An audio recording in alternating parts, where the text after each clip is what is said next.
leader in the CIE Automotive Group.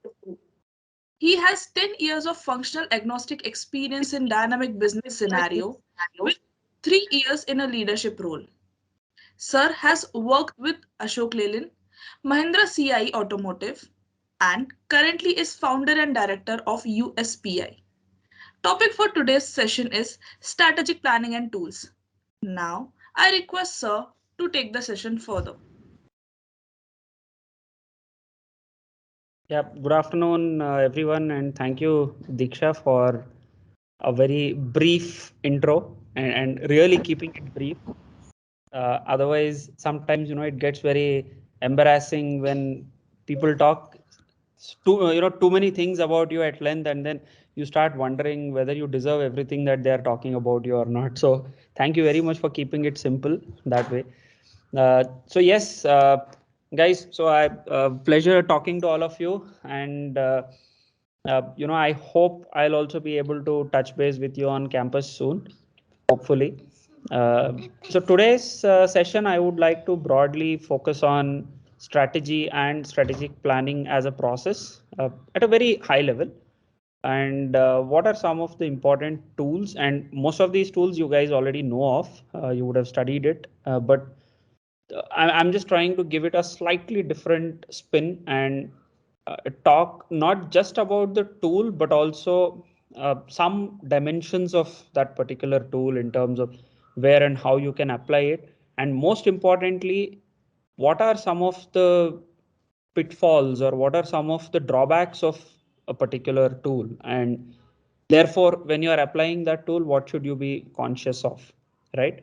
So I think I'll try and just focus on these elements. I'll keep it very simple, and maybe after the session, you guys may want to actually try out and practice applying these tools in some real scenarios, and then you'll then be able to really understand the applicability of these tools and what kind of insights you get from these tools, right?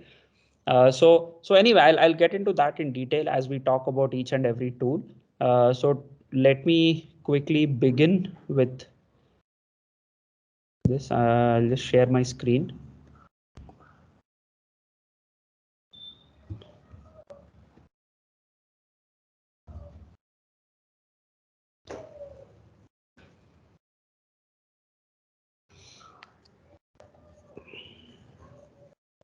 Yes, sir, it is visible. Yeah, thank you. So is it visible in full screen or it's still sort of Not full screen. okay? Just one second.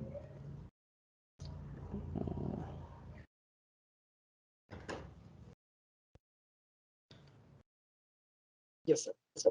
Yeah. Okay. Yes. So let's first understand what is strategy. Okay. And I would like to keep this session interactive. So guys, please feel free to interrupt me at any point of time if you have any questions or doubts. And I will also try and ask you a few questions at relevant relevant junctures during the discussion. All right. And towards the end of it, let's try to have say 20 to 30 minutes for a Q&A kind of a session. All right. So I'll just quickly brush up the basics on what is strategy, right? So strategy is nothing but it's a very high level long term plan to achieve one or more goals of an organization. That is strategy, right? Or strategy is the thought process of shaping an organization's future, and it is an attempt to get the desirable results within the given means, right? Or strategy is a broad macro level plan that sets a direction for an organization to pursue its future, right? These are some of the definitions on strategy which you guys might have learned or which you people might have read through, right?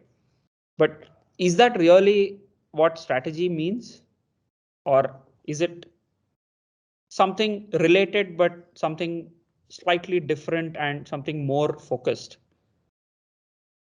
Let's see. So strategy, in simplistic terms, strategy is all about two things. where to play, and how to win. I mean, talk about anything. Talk about a business, talk about running an organization, talk about running a country, talk about managing a cricket team, right? Talk about arts, sports, whichever field you take or whichever field you consider. The fundamental definition of strategy or the fundamental objective of strategy is all about two things: identifying where to play and identifying how to win, right? Now this where to play is nothing but positioning, right? So identifying where to play is all about how do you position yourselves in the market, and identifying how to win is all about your value proposition, right? So the objective of strategy as a process, or the objective of strategy as a tool, is eventually to identify and define where to play and how to win for an organization, right? So for an organization, if it has to outperform its competitors, or if it has to outperform its rivals, it can do it only if an organization can establish a difference vis-a-vis their competitors, right? And that difference is something that they should be able to preserve, right? It's not like, you know, say if we take the example of cricket, it's not like playing one match with that difference and winning one match. It's about being able to preserve that element of difference and win matches after matches, right? Same way for an organization, it's all about identifying and establishing that difference, which is what comes from the value proposition, right? And being able to preserve that difference so that you can repeat the performance, or you can repeat your ability to outperform your rivals time and again, day after day, month after month, year after year, right? And therefore, in this context, if you see, the essence of strategy or the objective of strategy is all about choosing to perform activities, differently than your rivals, right? And this is not something that I am saying, this is something that the guru of strategy called Michael Porter said this, right? Now, let's move one step forward. So we talked about positioning and we talked about value proposition. There are two terms which we introduced here on this slide. So can someone define what positioning is?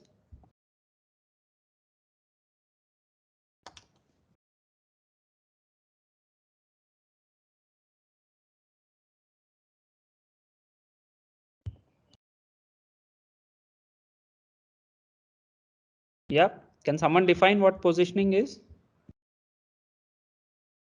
Good afternoon, sir. My name is Harshit Mishra. And positioning, sir, is something where a company knows uh, at where to play, like as mentioning in slides, where to play, like what are the grounds, what are the uh, if there's a company, if there's an automobile company, then they should know this very well that in which market they should target. Mhm. They should either they should target high class people who can afford a big amount of cars, a big amount for their cars, and or should they target the middle class people? So they should know first of all that where to play and to whom to be targeted. Okay. Any other thoughts? Any other responses to this? Yes, sir. I would like to add on this. This is Nidhi Jaiswal. Yeah, yeah. Nidhi. Okay, so positioning from my point of view refers to the place that a brand has occupied in the mind of customers, that exclusivity. If I take the example of Apple, Apple has this brand image in our mind that something exclusive, if we are going to purchase, it should be Apple. So the way a brand sets itself different from others in the value of a customer's mind. Okay. Okay. Any other quick responses?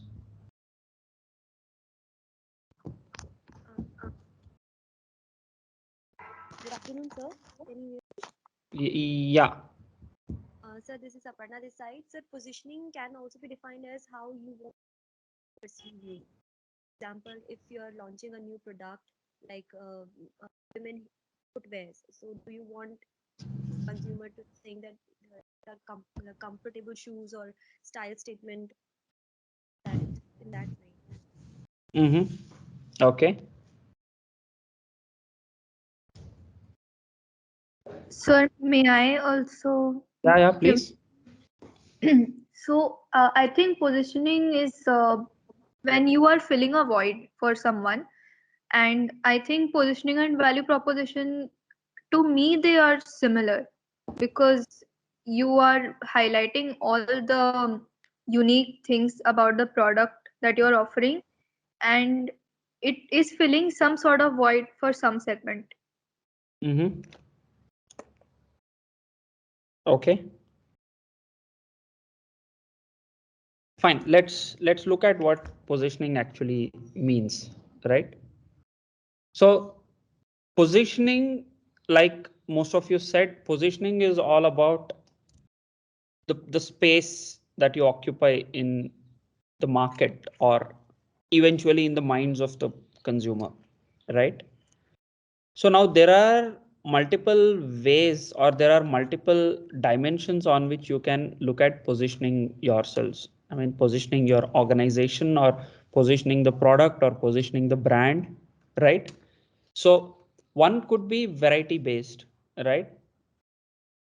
So which means you are offering a variety of products or services to a particular segment versus you are not offering any variety, right? You look at two contrasting examples, Asian Paints.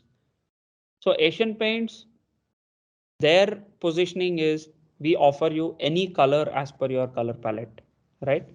So it is the extreme end of offering variety.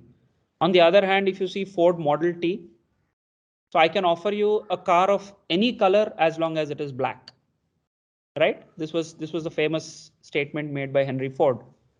So Ford Model T, no difference, no differentiation, nothing. Only one single product, one single variant, and that's it. All right. So this is variety based positioning. So you can position yourselves in the market as someone who offers a wide range of products or service varieties versus someone who offers only one single product or service variety, right? That's one dimension of positioning. The other dimension of positioning could be need based, right?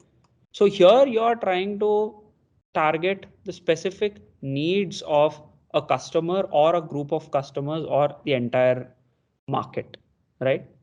So let's say you're talking of a case like First Cry. Now, First Cry has positioned itself as someone who caters to the needs of women from the time of their pregnancy to post childbirth, the needs of both women and kids until a certain age, right? So typically they call it -9 to +9, right? So -9 months of childbirth to 9 years of the child. That's how typically they used to call it. Or if you look at IKEA, for example, IKEA positions itself as a one-stop shop for any customer who wants to look at living solutions, right? Or home solutions, right? So you're not focusing on or you're not worried about variety. Variety is an inherent part of the offering, but within that you're trying to identify specific need or needs of a particular group of customers, right? And that's how you're trying to position your brand. or your organization. The third type of positioning can be done on the basis of access, right? So how easily or how difficult can a customer access your product or a service? So like for example, Amazon, anywhere, anytime, I mean, any place, right? The other example is Southwest Airlines. So it started off and it focused its cluster only in the southwestern region of USA, right? But within that region, they are available in every airspace, right? So again, access based. So for an organization, when you're determining your strategic positioning, which is what place do you occupy in the market or what place do you occupy in the mind of a customer, your positioning can be based on variety or on need or on access or a combination of one or more of these, right? So now again, tying it back to strategy. So strategy is all about creating a unique and a valuable position for an organization. So we said strategy is about two things, right? Positioning and value proposition. So what does strategy or what should strategy enable us to do in terms of positioning is to help us create a unique and a valuable position involving a different set of activities, right? Now let's come to what value proposition is, right? Someone said positioning and value proposition that way are more or less one and the same, right? So it's the answer is yes, but again no, right? Positioning is where you play and value proposition is how do you win, right? That's the subtle difference between positioning and value proposition, right? So let's look at some of the other dimensions of positioning before we get into value proposition. So one thing, by a very strong strategy or strategic planning process, you can choose a unique position, but that does not necessarily mean that it will give you a sustained advantage vis-a-vis your competition, right? Because your competitors can always come back, imitate you, and they will straddle you over a period of time, right? So for example, let's say uh, let's say Apple. Now Apple has come out with a very unique positioning for itself on the OS, right? So when Apple launched the Mac initially, or later on when they came up with an iPod or when they came up with an iPhone or whatever it is, any product that they came up with, they came up with a very unique positioning for themselves. Now, over a period of time, so because of that, Apple was able to get that differentiation and a value advantage in the market. However, over a period of time, has Apple been able to maintain that? The answer is yes, but slowly over a period of time, it is starting to lose ground now, especially in the last few years, because other competitors are catching up with Apple. They are not able to imitate the OS, but they are able to imitate the products and they are able to develop their respective OS in a similar way that it is offering the same value or the same experience to a customer, right? So there is a possibility that Apple going forward may lose ground if they don't act on it, right? So just by choosing a unique position alone, you cannot get a sustainable advantage. And therefore, it is very important for an organization to make that choice, right? It's very important for an organization to make that choice and play a trade-off game, right? Generally, in any organization or any management, if you see, the moment you say trade-off or the moment you say optimize, people see that it's bad, right? Why can't we get the best of everything? Why should we kind of compromise or why should we trade off on something? This is a general thought process, right? And therefore, every management would try to eliminate trade-offs. So they say, no, do this and do that, right? Or we have to win this as well as we have to win that, right? But what happens in that process is you are diluting your resources or you are diluting your efforts in that process. If you are able to manage both efficiently and effectively, great. But if you are not able to, you are actually diluting your efforts, and therefore you may actually not end up getting either this or that, right? You may end up losing out on both. So what happens is, therefore, at some stage, right, initially you may be able to handle both. Like let us look at our personal life as well. You have academics. In addition to academics, somebody may be into sports, somebody may also be into, say, arts, somebody may be into theater, somebody may be into music, right? Now, how many things will you be able to manage at a given point of time, right? Maybe at some stage you may be able to manage all, but as you start evolving from one phase to another phase in life, it becomes very difficult for everyone to manage all at the same time, right? So you have to make a trade-off. Otherwise, you'll never be able to excel in everything, right? So you make a trade-off, maybe give up one, focus on the remaining four, or give up two and focus on the remaining three, so that at least you are good on all the three that you're doing, right? So therefore, there is something called an efficiency frontier when you look at any business. I mean, there is a certain stage in a business or a certain level in a business until which you can operate at the best efficiency. And once you reach the zone of best efficiency in what you're doing, then beyond that, you cannot grow, right? And what will happen over a period of time is your competition also catch up with you. And once your competitors also reach that, or they breach that efficiency frontier, then the whole competitive positioning or the aspect of differentiation is gone, right? So far, you are the only one who is operating at that level of efficiency, and therefore you have the advantage in the market, maybe in terms of cost, or maybe in terms of delivery, or in terms of responsiveness, whatever.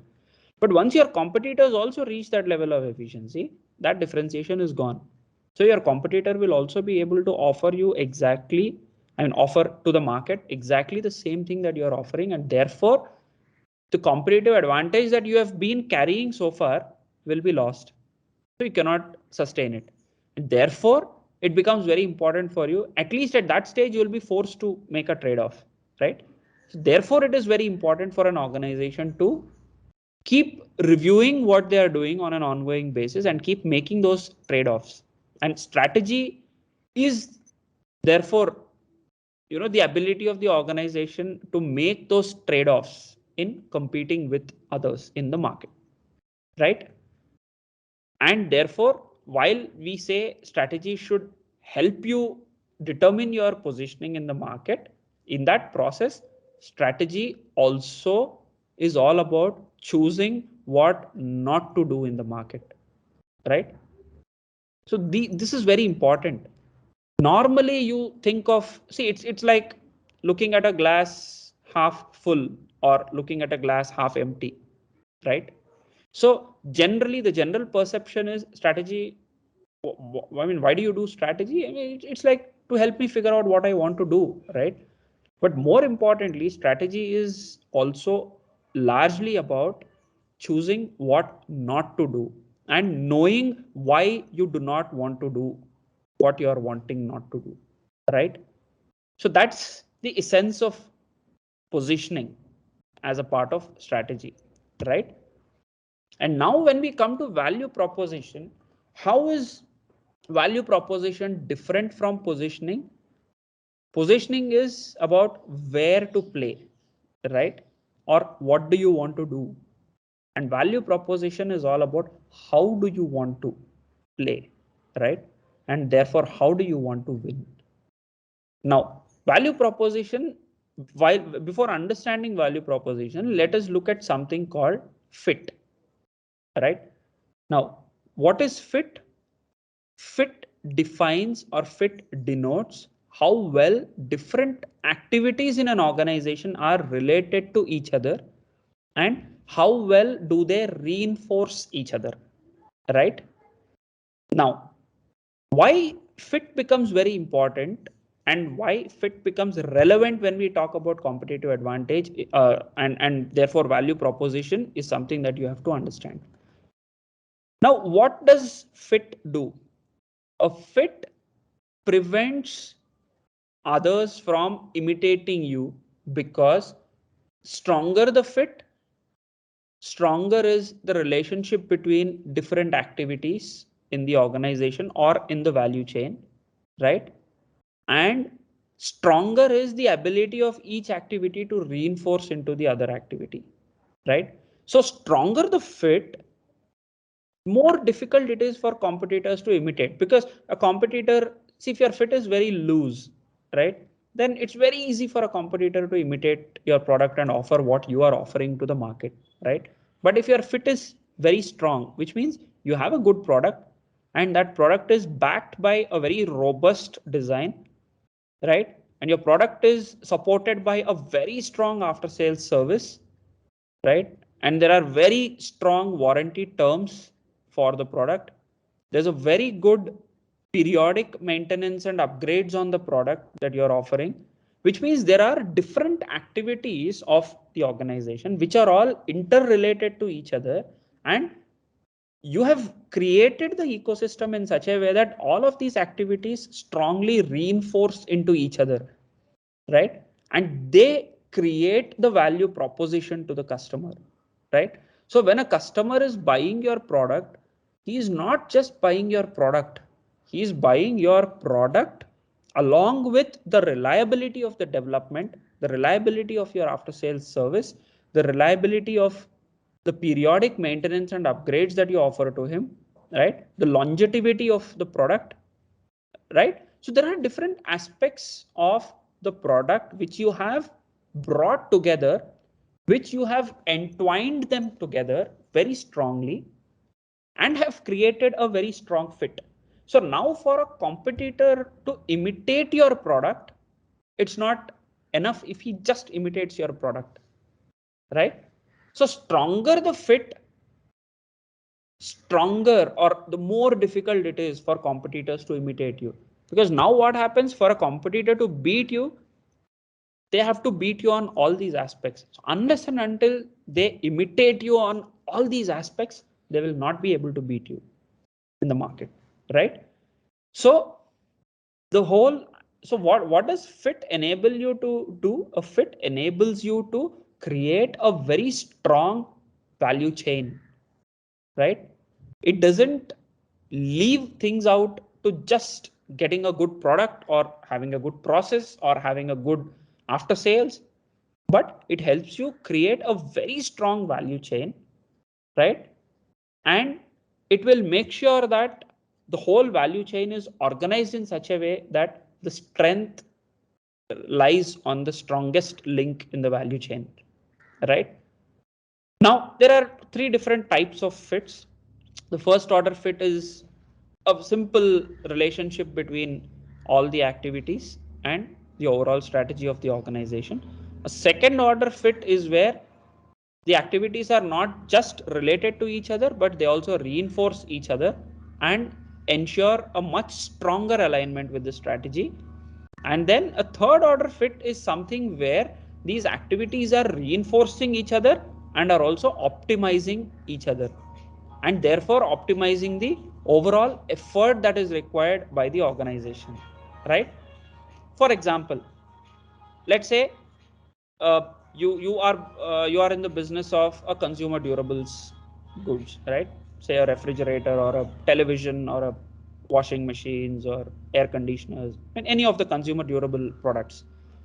Now you are creating a very strong fit in your organizational processes or organizational activities, that once you sell a product to a customer, right, which is happening through your marketing and sales process, right, immediately your after sales service process latches on to it and they work very closely in close cohesion, right?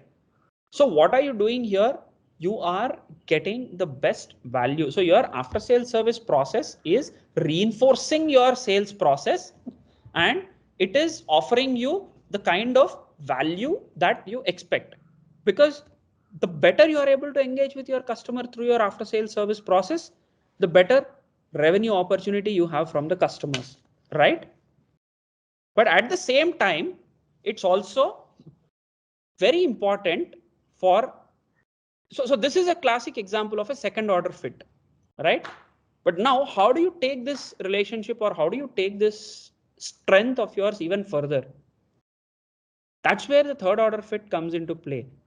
Suppose what if you have your product development process so robust that while you have a very strong after sales support process to help or to augment the effectiveness of your sales process and to enhance customer satisfaction so that they are happy with your product and with your brand, what if you develop your, or what if you create a product development process which is so robust that in the process of testing and validation, you are ensuring that your product is so reliable, it is so good that there is very little chance of a problem or a defect happening on that product once it is sold and once it is being used by the customer.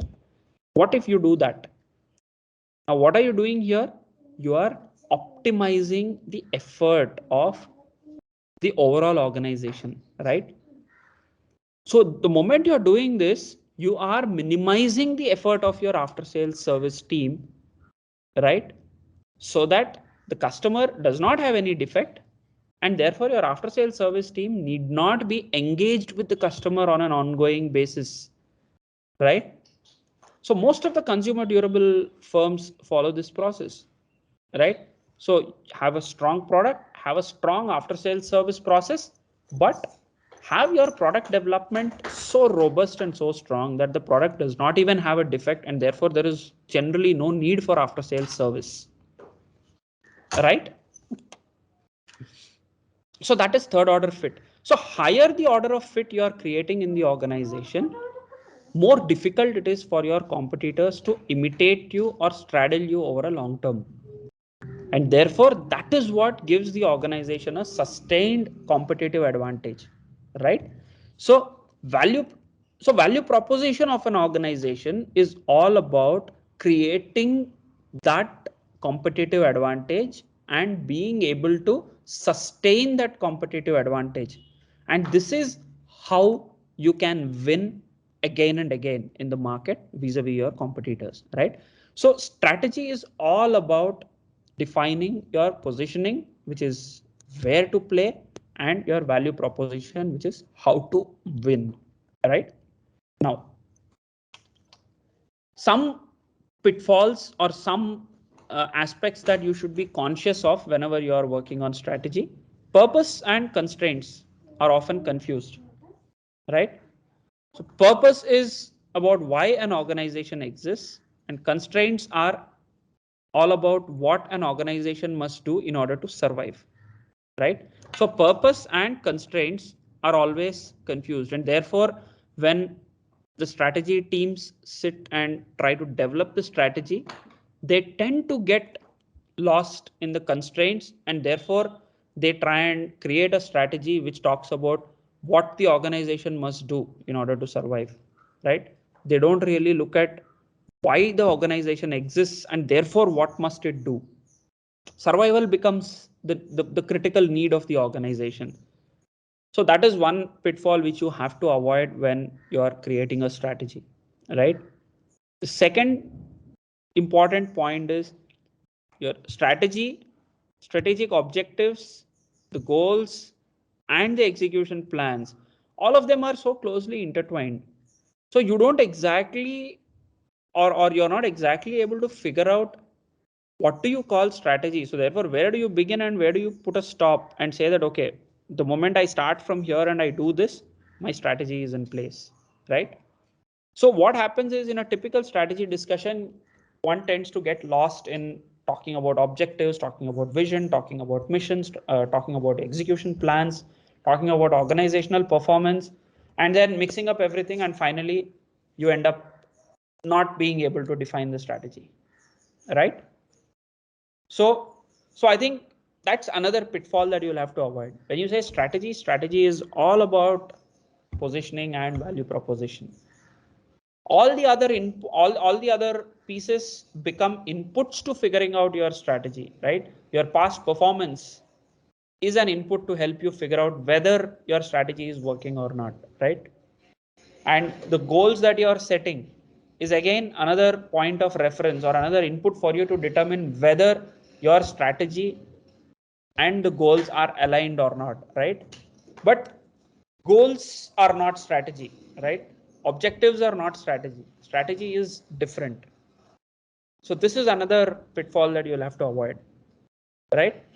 And there is an inherent expectation that if your planning process is good, if your strategic planning process is good, it will lead to new and improved or better strategies, right? But that is again not correct. So most of the people say, okay, this is the process I have to follow to create a strategy. So I've followed every step in the process. So my strategy has to be essentially good. No, it doesn't work that way. One of the basic ingredients of, or one of the basic requirements of a good strategy is the kind of insights that the person has on how to create value, right? So it comes with experience. And when I say experience, experience doesn't necessarily mean that, let's say, if you're creating a strategy for an automotive company, you have to have 30 years of experience in an automotive company, right? We're not talking of quantum of experience. We're talking about the quality of experience that you have.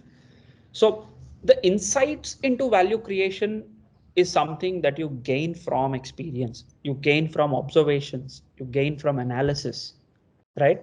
And that is the most important ingredient of developing a good strategy. It is not the ability to follow the process with rigor. It is the ability to identify and put in those insights on how to create value is the fundamental ingredient of creating a good strategy, right? So these insights, like I said, where do you get these insights? You get these insights from experience. You get these insights from doing things. You get these insights from execution, right? It doesn't come from following the process with rigor or following the process blindly. And it doesn't definitely come from sitting in a boardroom and discussing. You have to know the ground reality for you to get these insights. And without those insights, your strategy can never be strong, right? So therefore, having said whatever we have said on strategy, that it's all about defining the positioning and value proposition for an organization. How can you create a good strategy? It is only if you're understanding one, a good, well articulated purpose of an organization, right? And therefore the benefit of having such a purpose, and then the importance of or the criticality of documenting, understanding and discovering the insights on how to create more value or how to create better value than your competitors, right? So if you understand these two things really well, then you can get bang on your positioning and your value proposition, right? So that is all about strategy. I've just left a few examples on this slide, right? Tesla, for example, play the long game. Tesla is not bothered about what is happening today, right? They started in 2007, 2008, when electric vehicles were not even known in the globe. And probably a year or a couple of years later, Nissan came up with their product called Nissan Leaf and was selling pretty well in the market. It was the largest selling electric vehicle. But Tesla knew what they were doing. They were very clear. Their strategic intent was to play the long game, right? So and today we know what Tesla is. Airbnb. So Airbnb, you'll be surprised. They went exactly against the fundamental principle of scalability. Airbnb's model is all about modularity, right? And through modularity, they have achieved scalability, right? So their n is equal to 1.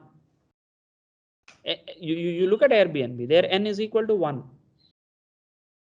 So Toyota, for example, Toyota has always, ever since its inception, Toyota has always been known as a humble organization. And they have always believed in that. And they maintained that irrespective of whatever is happening across the globe. And because of that, they became whatever they are today. Because no matter whatever you do, they still know that they are not the best. There is a possibility to get better. And that comes from humility, right? And that humility is what led to continuous improvements. And Toyota, through that process, they got better and better, better and better, better and better with each passing year. And today, they are the world's leading automobile player, right? Apple, again, Apple followed a principle of restraint, right? They believe that a first mover always has an advantage, but most of the times it's not often an advantage. So they have been very careful in timing their product launches to perfection, right? And they always made sure that sometimes, even if a competitor is doing something ahead of them, they always made sure that they knew the market and they knew exactly when to crack the market. So they always maintained restraint with a complete sense of clarity on what they were doing. And that's why they are what they are today. So I don't know if you guys have read about this or not. Very recently, around last week, Apple's valuation became $3 trillion, which is more than India's GDP. India's GDP was around 2.8, 2.9 billion dollars. And just one organization, Apple, its market valuation or market cap is 3 trillion US dollars, right? So PayPal, again, daring to challenge the status quo. PayPal emerged in an environment when the whole world was talking of physical transactions only, and there was nothing of the kind of virtual transactions, number one. And secondly, there was nothing of the kind of a third party, right? There was something called escrow account, and it was more like a physical, a physical box, or a physical locker where both the parties involved in a transaction come and put in their money, and from one side, and the product or the service from the other side, right? And then there is a third party who looks at that, who validates it, and then once they certify that yes, this is good, then the money goes from the escrow account into the seller, and the product or the service moves from the escrow account into the buyer, right? Now PayPal was the first one to do something of this sort virtually. So whatever you're paying through the PayPal, the amount doesn't go to the seller directly. The amount remains in the PayPal account, in your account. And only after they ensure that the product has been delivered to you and you're happy with it, there's no return or there's nothing on the product, that is when the amount actually goes to the seller. So at that point of time, people said this was stupid. It's not possible. But then they challenged the status quo at that point of time, and they emerged as the biggest player in that space. Uber. Now, Uber was probably the first company which challenged the basic premise of how businesses were running for so many decades or so many centuries until then. Uber proved that you don't need to own any assets for you to run your business, right? Now people said, what if you have, it's like, a manufacturing plant asking, what if, I have to produce a part, right? So I have to own the machines, right? And I have to own the product. Without that, how can I produce that product? And Uber exactly disproved it. It said you don't need to own anything, and yet you can do everything, right? Google, again. What is Google known for? It is known for its search engine. That is the largest product of Google. But the largest product of Google is offered for free, right? And yet they have found a way to create value. So they've built value added services around their core product, and they're offering the core product for free, and they're making money out of the value added services. right? Similarly, Southwest Airlines, again, clarity and tenacity on their single focus. So they focused only on the southwestern region in the US, and they made sure that that was their fortress which nobody else could breach. There were at least two more airlines which came up with the same model of Southwestern Airlines, but they failed because Southwest Airlines, they maintained their fundamentals very strongly. They were very clear in what they were doing, and they knew what they were doing, and they did that with all rigor, all efficiency, and all sorts of possible rigor, that the customers were absolutely happy with the service, and they never left Southwest Airlines. Right, so these are some examples. Now if you look at each of these examples, you will really understand what try to understand what is the positioning of that organization and what was the value proposition, and then you will realize how powerful their strategies have been and how they have stuck onto it time over time, and they made sure that it delivered results to them, right? Now let's come to the strategic planning process, right? Now, strategic planning is the process to define the strategy, right? And strategic planning is the process where you have the goals, long-term objectives, resource allocation, control mechanisms, risk assessment, opportunity assessment, and all of that, right? So generally people mistake strategy to be this process. No, strategy is just your process of defining your positioning and your value proposition. All of this is a part of your strategic planning process, right? So what are the key elements of a strategic planning process? The first and the foremost thing is to understand the positioning, right? So which comes from your strategy. And are you able to validate your positioning using the data and inputs, insights, information that you have, right? So strategy that way is one key element of the overall strategic planning process, right? So that the first step of a strategic planning process is basically to identify or define your positioning. Now, along with the positioning, you will also define what your value proposition is. And through that, you develop your strategy, right? Which is your positioning and value proposition.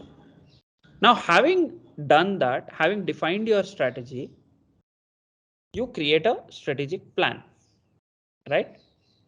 And between defining your strategy and creating a strategic plan, you have a step in between where you are trying to translate your strategy into long-term objectives, right? And predict or project the performance in line with those objectives, because that will become the reference point for you to define your strategic plans, right? And your strategic plan will essentially have your priorities, short to midterm goals, and then how are you ensuring that these goals are translated or transcended down the line to all the departments and then further down to all the individuals in the organization, right?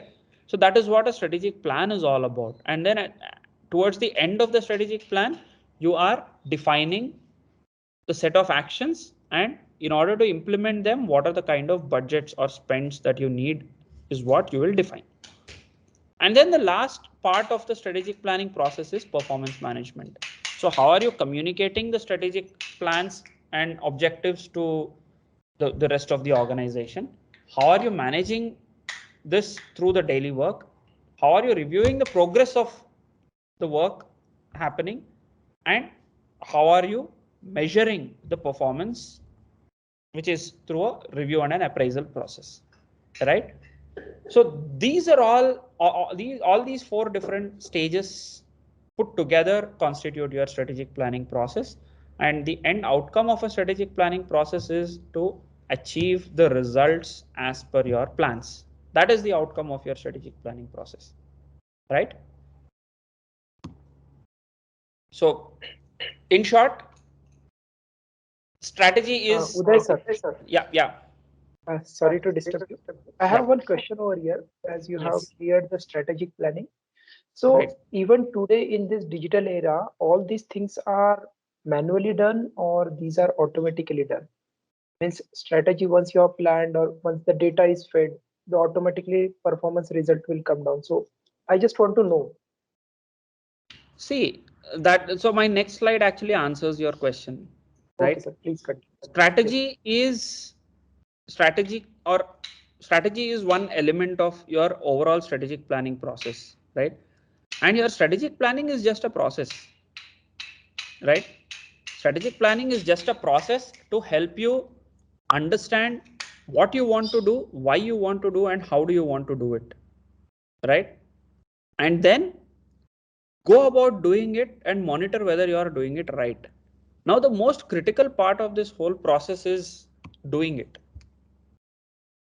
So, strategy is execution, right? There is nothing like मैं पहले strategy करूंगा और फिर बाद में execute करूंगा, और strategy अलग है और execution अलग है, right? So, strategy is just the initial, say, the most important 5% of the process, right? Strategy is definitely the most important 5% of the process, but the remaining 95% of the process is execution. So you are only, or your strategy is only as good as your execution. You can have a fantastic strategy on paper, but if you don't execute it well, you're good for nothing. You can have a mediocre sort of a strategy, but if you execute it well, you can still create wonders. So that's the beauty of the process, right?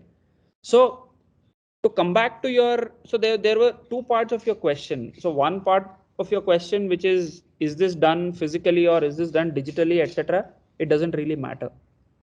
There are digital tools which help you create your strategy and all. There are digital tools which will help you monitor your performance. There are digital tools which will help you break down your goals into individual targets and all of that. But even for you to do that, you have to put in your brains. The tool will not do the work for you, right?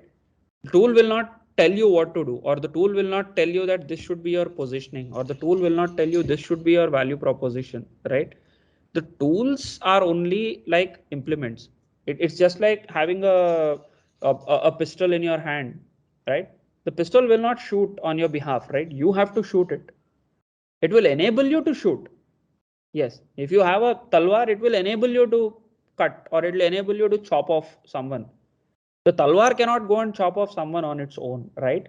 So whether it's a physical talwar or a digital talwar, or whether it's a physical pistol or a digital pistol, it is you who have to do it, right? And here, when I say you, it's necessarily the organization or the team that is running the organization, right?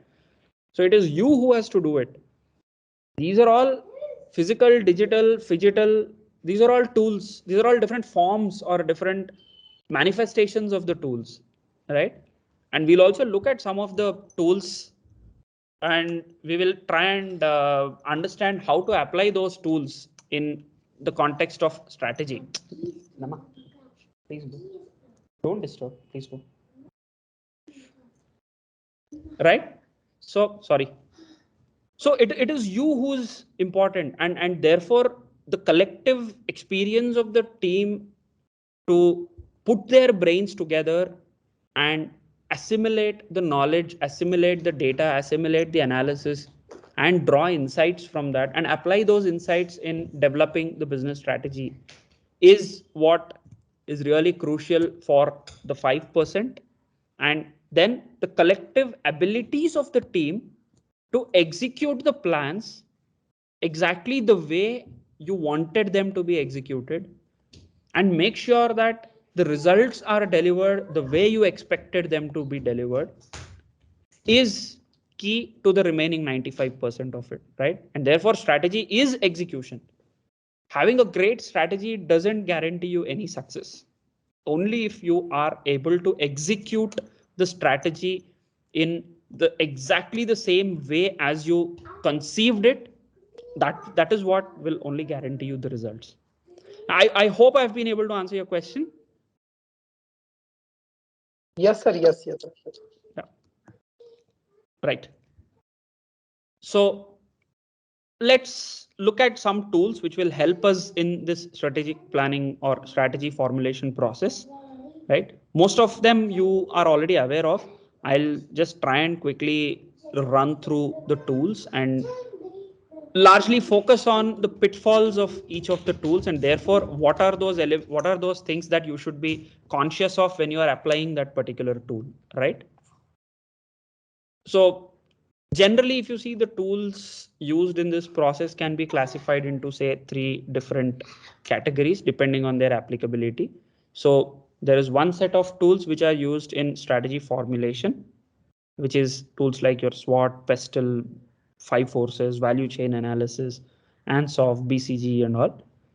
There's one set of tools which are used in strategic planning process exclusively, which is need gap analysis, Baldrige framework, TQM and all, right? And then you have a third set of tools which are helpful for you in implementation or deploying the strategy down the line. Strategy maps, balance scorecard, OKR, and all. These are all different tools. I mean, this is not an exhaustive list. This is just a illustrative list, right? And today's session, we'll largely try and focus on the strategy formulation tools. Planning and deployment tools will come later. We can do that in another session if you guys want to, but we'll try and focus largely on the tools related to strategy formulation, right?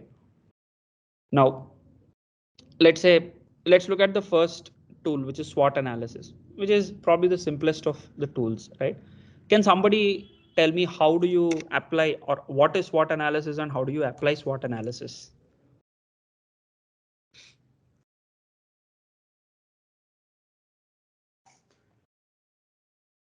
So strength, weakness, opportunity, and threats. Yeah. So how do you apply this tool?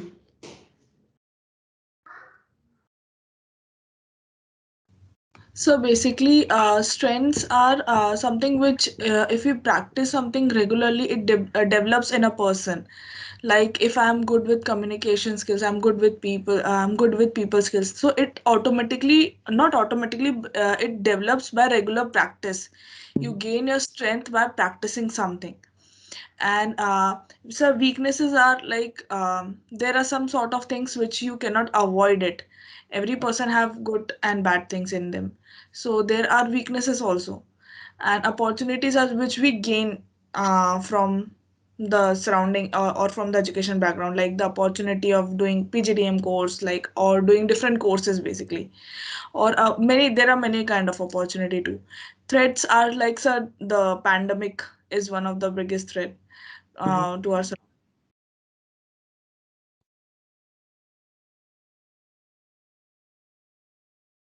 Hello. Yes, sir. Oh, yeah. So Okay. I thought I lost you. No. Okay. Right. Okay. You have again explained what is SWOT. How do you apply SWOT? That's more important. See, what we are trying to understand over the next 30 odd minutes is how do we apply these tools, all right? We know the tools. All of you know what is SWOT, what is PESTLE and all, but how do you apply and where do you apply and how do you apply them? Or how not to apply them is what is important. Yeah. Most of the times, let's do one thing. So what is it? I don't think I'll have to explain this. It is a tool used for strategy formulation fundamentally, but it also helps you in strategic planning, right? And SWOT, you have already said it. When do you apply it? Right? Now, most of the times, both when you learn them as well as in organizations, SWOT is just used as a tick mark. They say strategy में अच्छा SWOT analysis किया क्या? हाँ किया है. दिखाओ. You have that one slide with a beautiful 2x2 thing, SWOT, and some bullet points mentioned in each block, and that is SWOT, right? That is not SWOT analysis. That is just your SWOT. SWOT means nothing, right? SWOT analysis is what is important in the strategy or strategy formulation process. SWOT alone is nothing. It's just like, I know I'm good at maths, or I know I'm bad in science, but so what? What are you going to do next? how are you going to analyze your strength in maths, or how are you going to analyze your weakness in, say, physics? That is what will help you determine your strategy, right? SWOT is knowing. SWOT analysis is what helps you in doing, right? So when do you apply SWOT? One, to find or to identify an interplay between strengths and opportunities so that you can create some competitive advantage, right? You have a strength. Now, does that strength mean anything to you? It doesn't. It means something only when there is an opportunity for you to leverage that strength, right? Only then that strength will give you some result. Otherwise, that strength just remains a inherent quality in you, right? Which will not give you, or which will not mean anything to you. So SWOT analysis becomes therefore important to identify the interplay between strengths and opportunities of an organization so that it can help the organization in creating competitive advantage, right? Then secondly, the opposite of that, to identify interplays between weaknesses and threats, right? And help the organization in shielding itself from competition, right? It is like, I have a strength and I have an opportunity, so I'm playing in that and trying to win. At the same time, I have a weakness, and in the same zone there is a threat. So how do I protect myself? Otherwise, I'll be fighting a great battle, but then one shot from behind and I'm dead, right? So SWOT analysis is what helps you in identifying that interplay between strengths and opportunities to help you create that competitive advantage, and at the same time identify any interplay between the weaknesses and threats and help you shield the organization from competition or from any attack. It need not necessarily be from competition, it could also be from the market forces in general, right? So therefore it will help you shield the organization from these external market forces.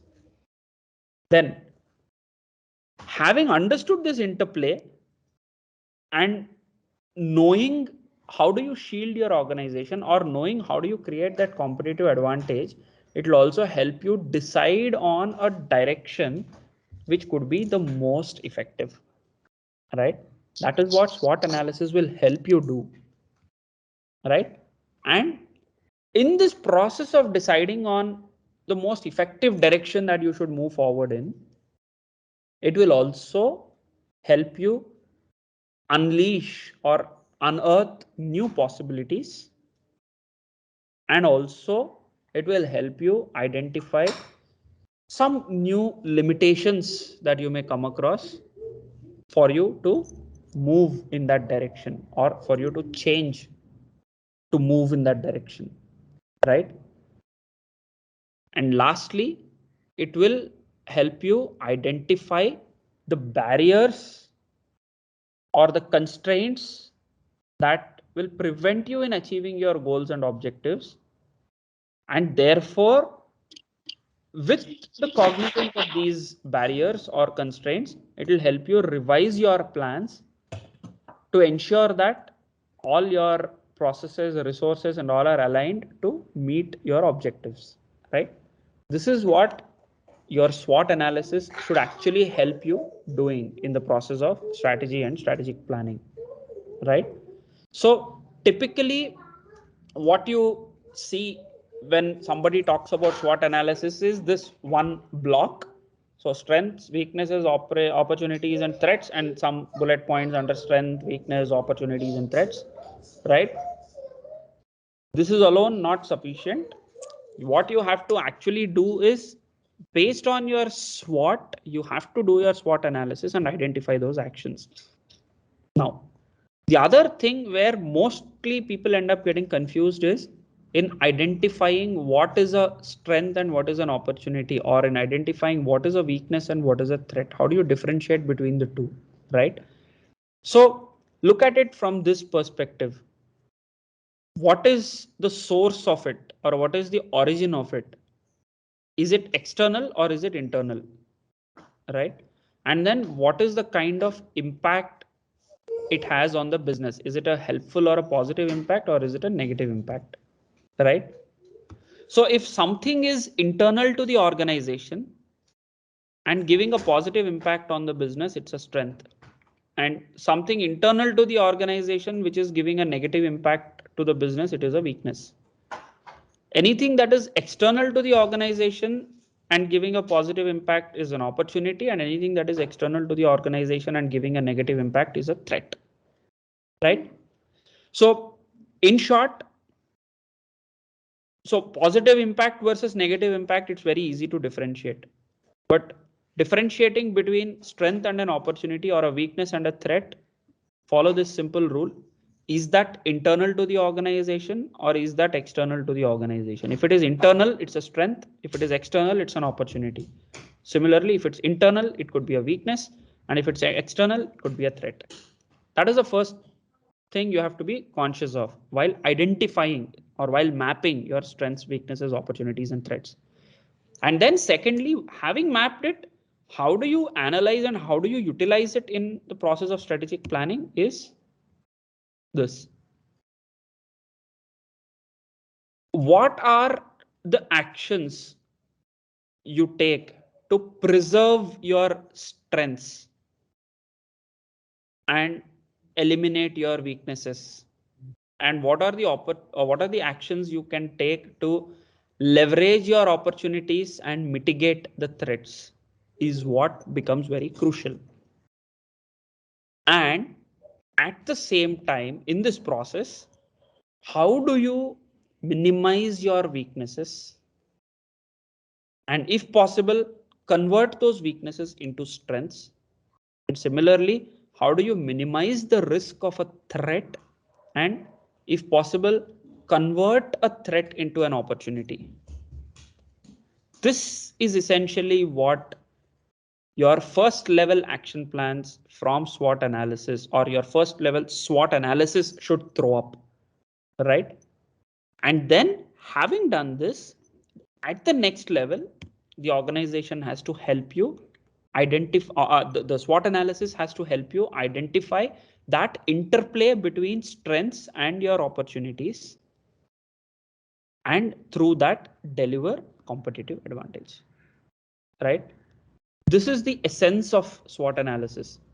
It is not a simple 2x2 block showing your strengths, weaknesses, opportunities, and threats. That means nothing, right? That is just SWOT. SWOT analysis is all about this, right?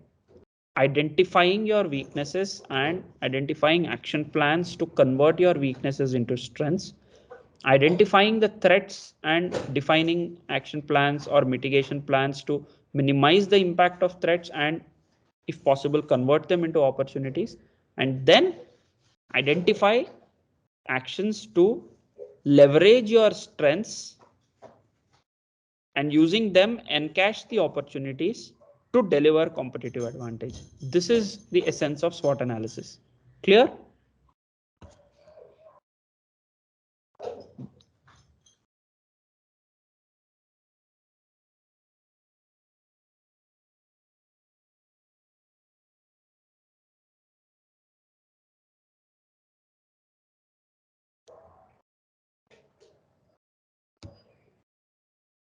And any questions on this, guys?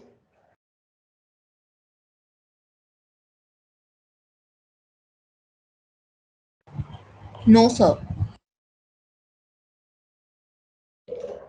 Okay, let's move forward. And when it comes to limitations of the tool, SWOT is just a diagnostic tool, right? So through this analysis, whatever interplay you're identifying between strengths and opportunities to deliver on competitive advantage, and whatever interplay you identify between weaknesses and threats which could not be converted into this, which you will have to find how do you mitigate yourselves against that. This is only an indication. This is just a diagnostic of what your organization is and how you can move forward on. And SWOT analysis in isolation cannot tell you how to achieve your competitive advantage, right? It can only guide you on, okay, this is what you can explore, And this is what can possibly deliver you a competitive advantage, right? It in isolation, SWOT analysis alone cannot give you a crystal clear action plan to really deliver on competitive advantage, right? Number one. Second thing, SWOT analysis is only a snapshot of the organization at a particular period of time, right? It keeps changing, it keeps evolving from time to time, right? So your strengths and weaknesses also evolve from time to time, and so does the opportunities and threats in the external environment. So this needs to be incorporated into the SWOT analysis from time to time through a periodic review process, right? So so therefore it's not enough if you do a SWOT analysis once, it remains for eternity. No, your SWOT analysis has to be reviewed and revisited on a periodic basis. And that's the second big mistake which most of the organizations do. एक बार SWOT analysis किया, अगले 5 साल के strategy presentations में the same SWOT analysis is used, right? So that is something that you should avoid. Review it on a periodic basis, right? Then the third important piece is SWOT is something that can be mapped in isolation, right? But then when you talk about it, or when you talk about it in the context of doing an analysis and identifying actions or identifying action plans, the context should always be the business strategy, either your current strategy or your desired strategy, right? Without that context, SWOT analysis will become meaningless, right? In fact, to a certain extent, even your SWOT itself will become meaningless without that context, right? Because let's say today you are an organization operating in the auto component space, for example, and tomorrow you want to also diversify into non-automotive components. Let's say this is how your organization is. Now, without this context, how will you map the opportunities and threats in the market? You cannot, right? You may still be able to map some general opportunities. Okay, government is giving incentives for investing more, or they're giving production linked incentives, or they're giving some sort of capital subsidies, or they're giving loans at lower rates, etc. So these are all opportunities in general, but do they make sense to your business or not will be determined only when you evaluate these opportunities in the context of your business strategy, which is today you are playing in the auto component space, and tomorrow let's say your desired strategy is to foray into the non-automotive component space. Then you will say that okay, capital subsidies, yes, because if I have to diversify, I need to invest, and therefore capital subsidies will become an opportunity for me, right? Or let's say import duties are being reduced, so if I'm planning to invest into it, I have to be careful, because if import duties are reduced, people may actually import it from countries like China, etc., which is cheaper. So therefore reduction in import duties could be a potential threat to the organization because of your strategy, right? So you have to always look at SWOT in the context of the business strategy, right? And the last point, I have already said it multiple times. So SWOT is just used as a tick mark slide in a strategy presentation. They don't really do the SWOT analysis, and therefore the importance of SWOT is gone. And people say that ये SWOT तो अरे कुछ काम का नहीं है, right? It's actually not SWOT जो काम का नहीं है. It is that person जो काम का नहीं है, who is not able to use SWOT properly. So anyway, refrain from making SWOT just a textbook exercise and just one slide where SWOT is represented. Focus on translating that into actions or imperatives for the organization to develop action plans on, right? So if you go back into history, SWOT analysis existed for quite some time. And because of these limitations of the SWOT analysis as a tool, Michael Porter developed the 5 forces model, the Porter's 5 forces, right? Because he felt that SWOT alone was not comprehensive enough, which I already said, it cannot be applied in isolation, and SWOT alone cannot help you determine your action plan. So Michael Porter developed the 5 forces model on the back of this, right? So we'll look at what Porter's 5 forces model is all about. Again, it's a business analysis tool and it helps you analyze an industry, right? It helps you analyze the forces acting in an industry and which help shaping the industry's competitiveness, right? And therefore, it will help you infer what is the attractiveness of the industry. And attractiveness essentially means how profitable that industry is for a new entrant or for an existing incumbent to play, right? This is what Porter's 5 forces as a tool will help you on. So I'm sure most of you know the Porter's 5 forces tool, right? What are those 5 forces? Is there anyone who doesn't know it?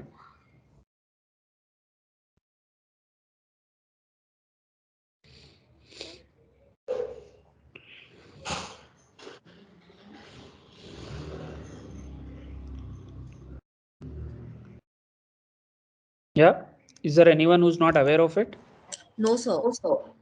Okay. So you're all aware of the tool and you're all aware of what the 5 forces are, right? So Yes, sir. when do you apply it? This is very important. This tool helps you understand the micro environment. Now, when you're talking about understanding the environment of an industry or environment of an organization, you have two types of environments. One is the micro environment, which is very specific to the business or the industry in which it is operating in. And the other is the macro environment, which is the larger economy, larger industry, cross-border trade and all of that. So Porter's 5 forces is a tool that will help you understand the micro environment of an industry or of an organization and not the macro environment. That is one thing which you have to be very conscious of. Secondly, Porter's 5 forces gives you a high level qualitative understanding of the environment in which the business is operating in. It takes a lot of deal for you to translate that qualitative understanding into a quantitative understanding, right? So Porter's 5 forces only helps you get a high level qualitative understanding of the environment. Thirdly, this is applied at a business industry interface level. You cannot apply Porter's 5 forces blindly for a single business operating or a single organization operating in an industry. Or at the same time, you cannot apply Porter's 5 forces for an industry in general in isolation without the context of a business, right? So Porter's 5 forces generally becomes applicable and more effective. You can even apply it for an industry in isolation, but then it doesn't make so much of sense. It actually becomes effective and relatable only when you apply it on a business industry interface level, which means you are applying it on a business in the context of the industry in which it is operating in. That is when the Porter's 5 forces as a strategic planning tool will be really effective, right? And the outcome of a Porter's 5 forces tool is to determine the attractiveness of an industry, right? Now, you have 5 forces which are mapped in the Porter's 5 forces model. Now, depending on the relative strengths of each of these 5 forces, the attractiveness of the industry segment will be determined, right? You cannot deem an industry segment to be attractive or unattractive just because of one force, or it's not like a simple weighted sum, right? I have 5 forces, I apply a weightage of 20% each, or say I apply a weightage of 40% for this, 20% for this, 20% for this, and high, medium, low. So high gets +1, medium gets 0, low gets -1. So I do a weighted sum and that will tell me how attractive the industry is. No, it will not work that way. The relative strength of each force has to be looked at while determining the attractiveness of the industry. You cannot just treat each of these forces as independent elements. And that is one of the biggest limitations of the Porter's 5 forces model. because it assumes that all the five forces operate independent of each other. And that is one of the first things we will see in the limitations of this model, right? So this interplay between, like for example, you have threat of new entrants and you have buying power, or you have threat of new entrants and you have supplier power. Now both these can exist with a very high level of correlation for a given industry and for a given business, right? Or somewhere competitive rivalry can be so overwhelmingly high that threat of new entrants becomes irrelevant. So in that case, even if your threat of new entrants is high or low, it doesn't make any difference, because your existing competitive rivalry itself is so high that this may not even become relevant, right? And if your competitive rivalry is so high, there are very high chances that your supplier power will be low, right? And buyer power will necessarily be high, right? So these are some correlations that will exist in an industry, and that Porter's five forces doesn't take care of, because it assumes that all these five forces operate independently of each other, right? So I'll not get so much into the details of each of the forces, because you know most of them: threat of new entrants, threat of substitutes, buyer power, supplier power, and competitive rivalry. I'll directly come to the limitations of the tool. So again, like SWOT, this is also just a diagnostic tool, and this in isolation cannot help you develop a comprehensive plan on achieving competitive advantage. And the second most important thing, which I said, it assumes that all the forces are completely independent of each other, but in reality, they don't work that way, right? So therefore, if you try and apply this model the way it has been theoretically conceived, you will end up making wrong assumptions, or you will end up getting the wrong insights, and it will not help you in determining the right set of actions, right? So that's broadly about Porter's five forces. And the third important point, yes, attractiveness of an industry also depends on some factors in addition to these five forces, which is, let's say, the kind of resources that are available in that industry, or the kind of resources that can be made available for that industry. And resources can be anything. Resources can be human resources can be capital, it can be policy support, incentives, right? So these also determine the attractiveness of an industry, and therefore the five forces alone in isolation cannot effectively determine the attractiveness of an industry segment. So these are some limitations that you have to be conscious of when you are applying this tool, right? Now, let's look at the third tool, which is pestle analysis. So like we said, Porter's five forces is a measure of the microenvironment of an organization. Pestle is a tool used to analyze or to understand the macro environment of the organization, right? And Pestle stands for political, economic, social, technological, legal, and environmental. So some call it PESTLE, some call it PESTEL. So they put environmental first and legal later. Doesn't matter. It's at the end of the day, it's all those six parameters, right?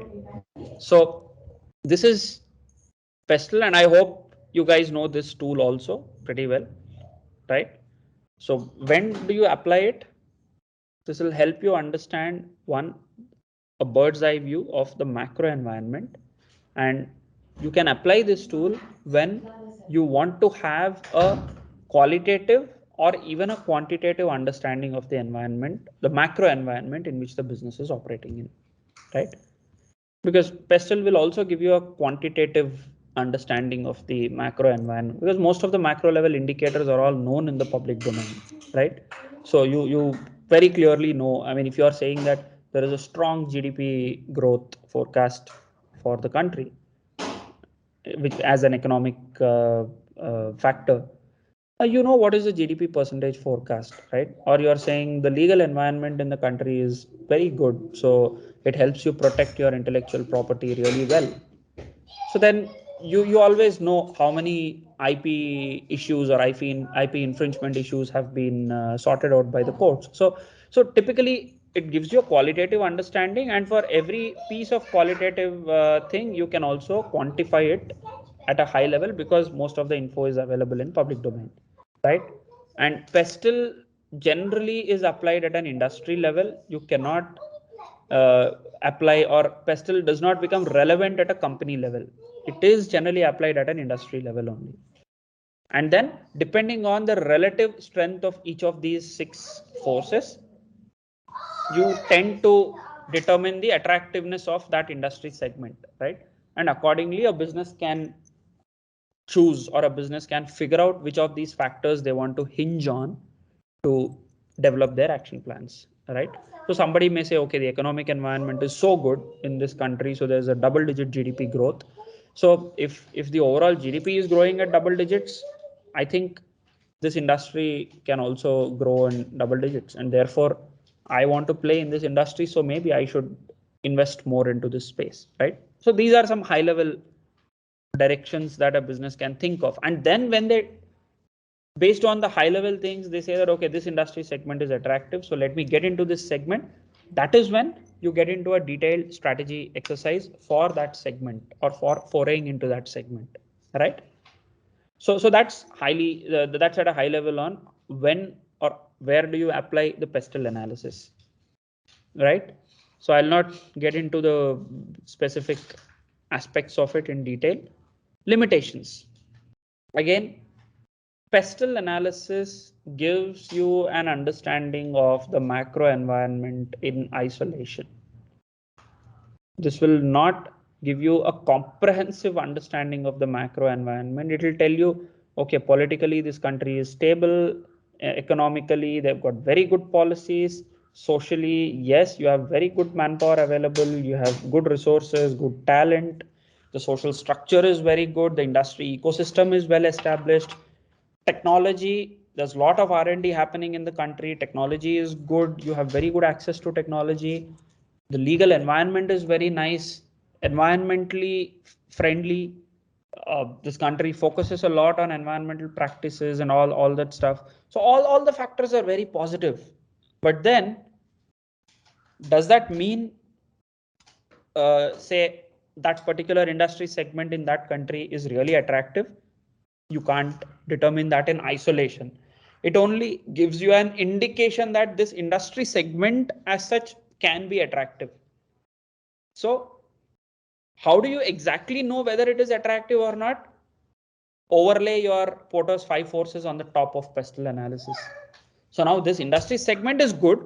Now within that, what is the competitive intensity? What is the rivalry or competitive rivalry? What is your buyer power? What is the supplier power? So look at those aspects and overlay that.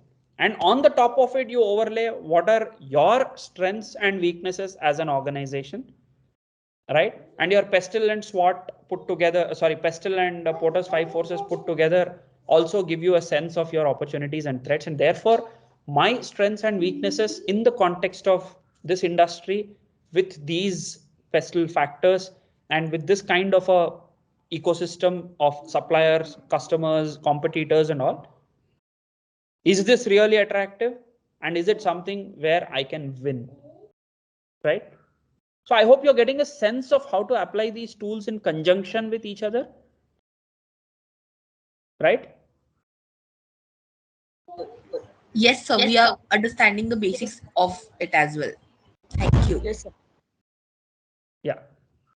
So that's the limitation of pestle as a tool, right? So it has to be used in conjunction with other tools for you to really get those deeper insights, right? Then let's look at the next tool, which is value chain analysis. This is a very interesting tool and by far my personal favorite among all the strategy tools, right? So value chain analysis is again a tool that was built by Michael Porter, and he built this tool to help businesses analyze the business performance or the business activities across the entire value chain, right? Now, what does this tool help you do? It helps you map the entire set of activities that a business performs to create and deliver value through its products or services. Right? And because of the applicability of the tool across the organizational activities, this tool by itself is a very comprehensive tool and a very powerful tool to help you analyze the business and take or develop insights that can go into strategic planning, right? So this is probably, if you ask me, this is probably the only tool which has no limitations, right? And which is by far, in the absence of enough knowledge on the external environment, in the absence of enough knowledge on competitors, in the absence of enough knowledge on the ecosystem, this one tool can still help you analyze, get insights, and take those insights as inputs into strategic planning for your organization. So this is more like a joker in the pack, right? If you don't have anything else, you can still make a set, or you can still make a sequence by having your 3 jokers, right?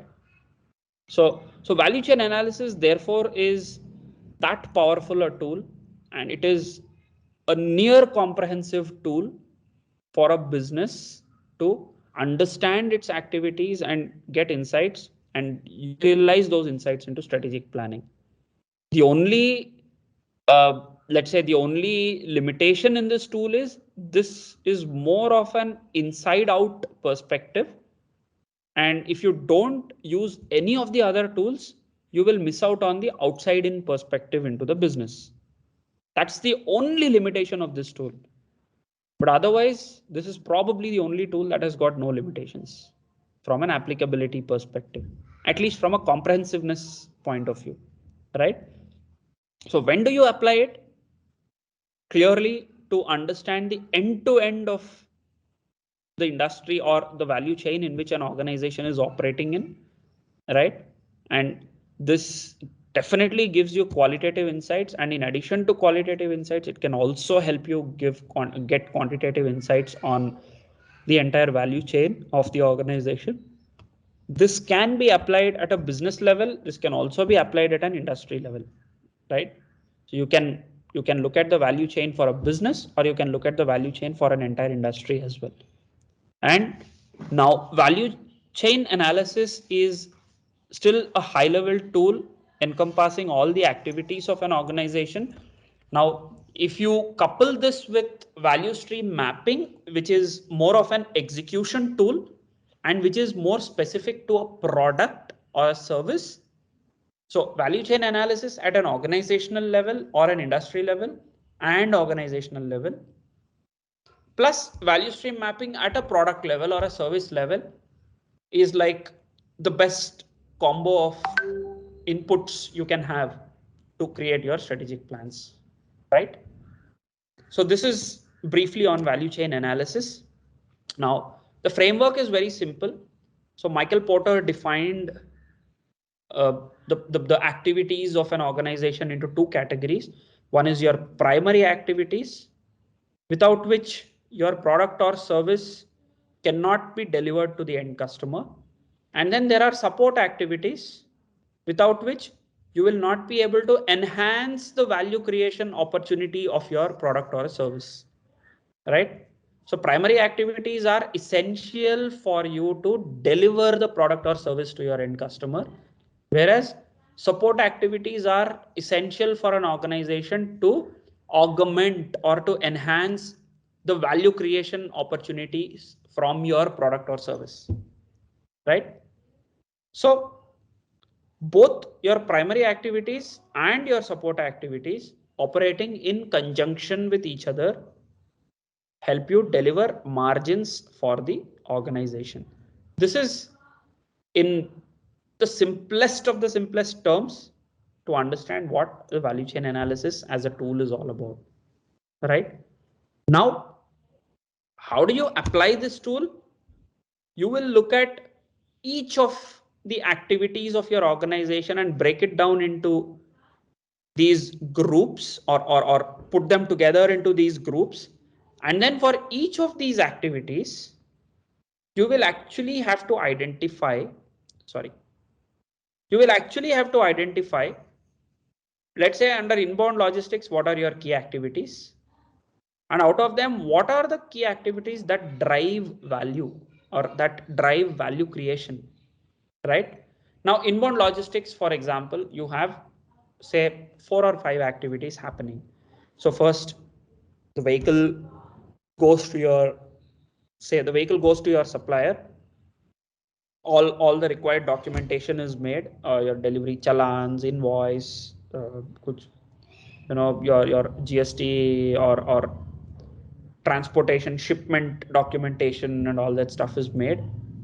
So the driver collects the documentation, the driver collects the material, loads it in the vehicle, then the vehicle moves from the supplier to your factory.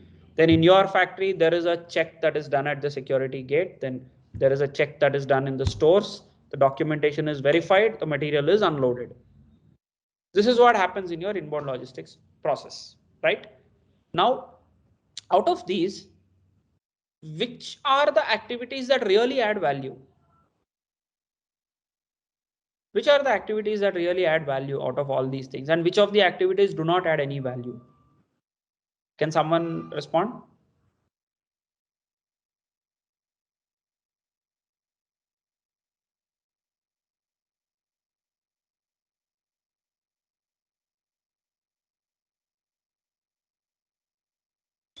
Sir, you So, can repeat the question. Yes. Out of all these activities, which of these activities really add value and which of these do not add value? so I can just go for a guessing that technology and human resource management are the No, basic I am only talking of vital inbound things. logistics. I am only talking of whatever I have explained under inbound logistics. Okay.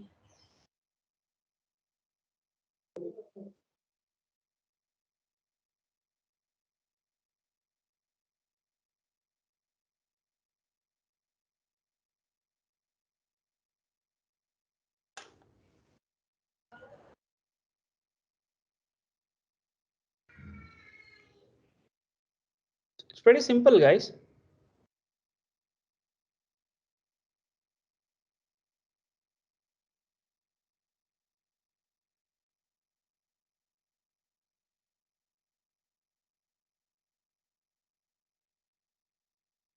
A student sir is saying that the sir told you about the logistics, like the single check, double check of the loading, unloading. So on that you can answer this question. Am I right, sir? Yeah, absolutely. Absolutely.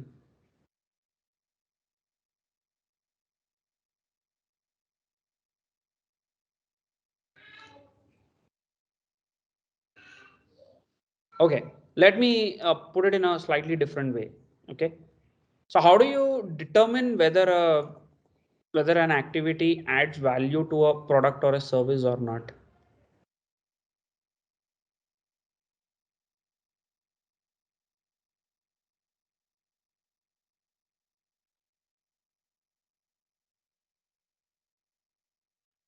Any guesses on that?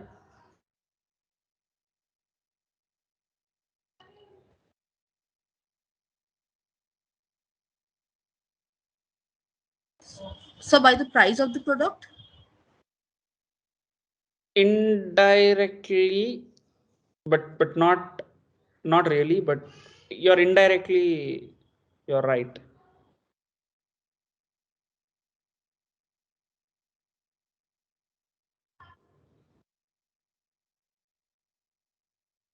So it might be the satisfaction level, how much the consumer is satisfied. Again, an indirect measure, not a direct measure. Okay, let me explain it to you.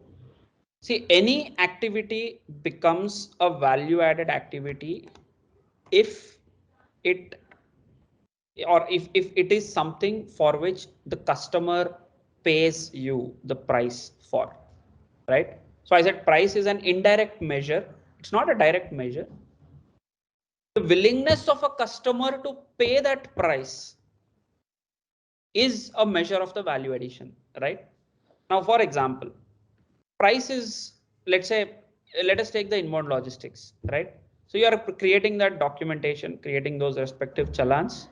The driver is going, taking those challans from the supplier, loading the material into the vehicle, transshipping the material to your premises, unloading, giving the documentation here. Your store's in charge is verifying the documentation, and then the store's in charge is unloading the material.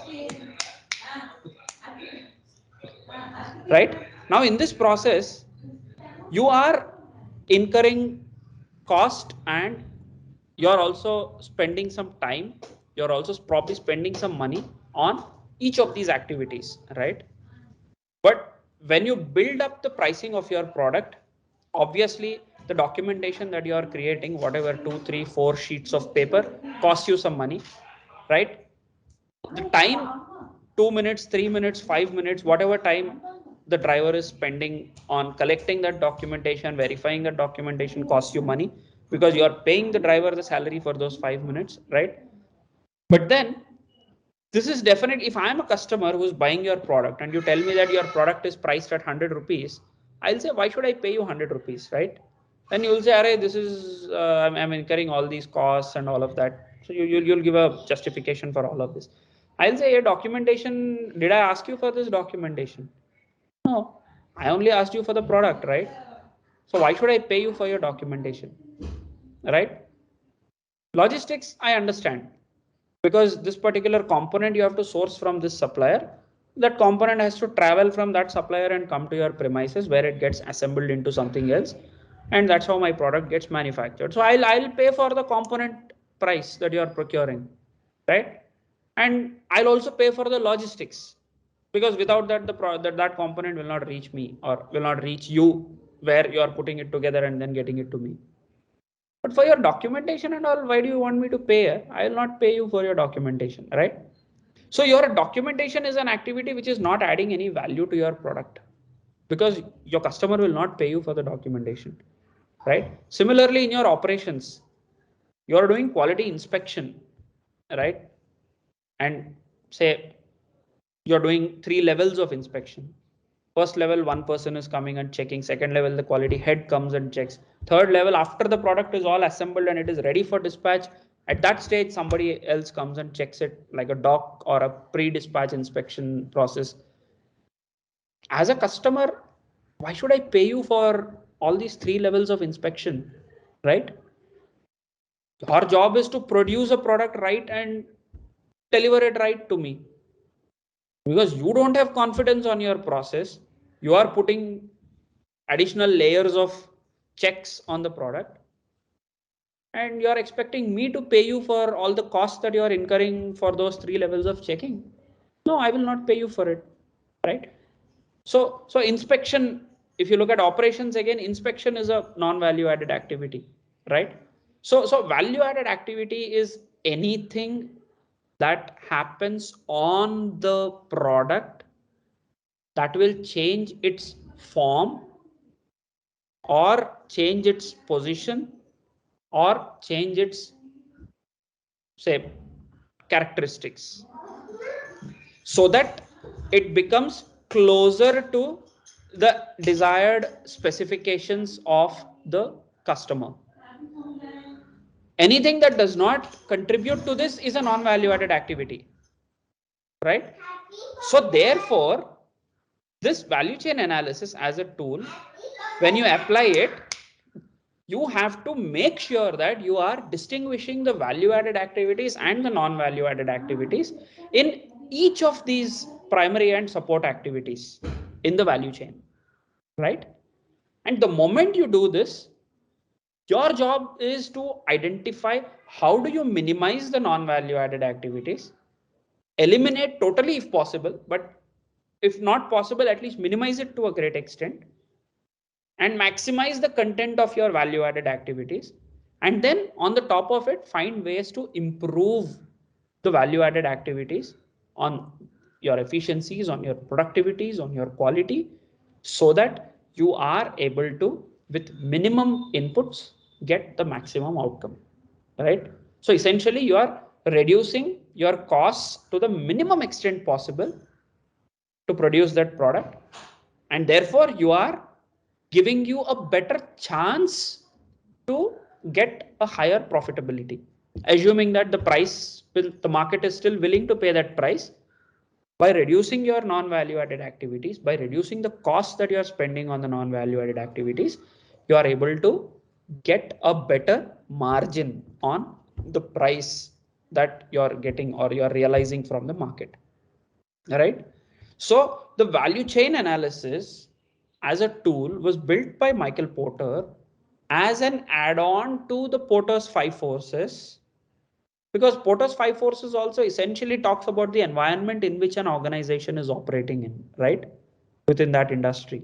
So an organization is operating in an environment which constitutes its suppliers, its customers, its competitors, and everyone, right? Now, in the value chain, you are purely looking at the organization's perspective, and to add to it the environmental perspective, you have a near comprehensive view of the whole product or the process or the service that the organization is delivering in that market or in that ecosystem, right? So value chain analysis plus Porter's 5 forces tool. So Porter's 5 forces will help you get that outside in perspective, and value chain analysis is a nearly comprehensive inside out perspective of the organization.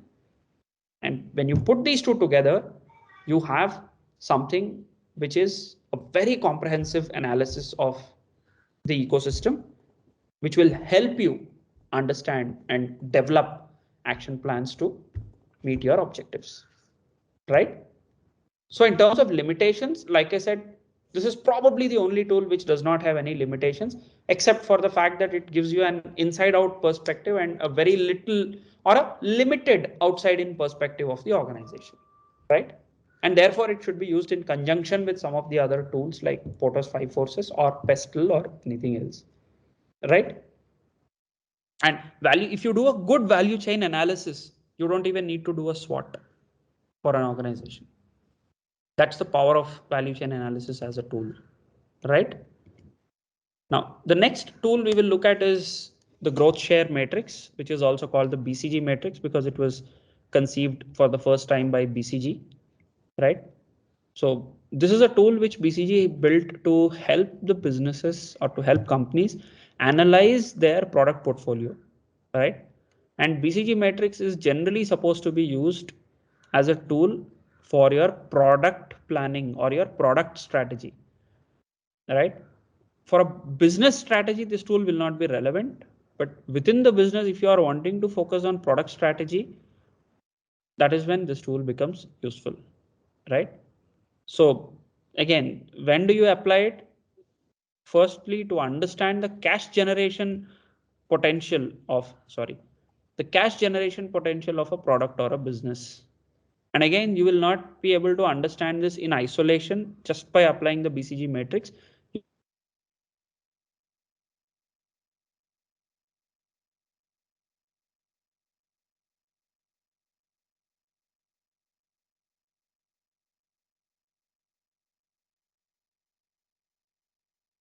Or I guess all of you know this tool. So you have market growth on one side and relative market share on the other axis, high and low. So high growth with a high market share is your star. So that is the product which gives you your best margins.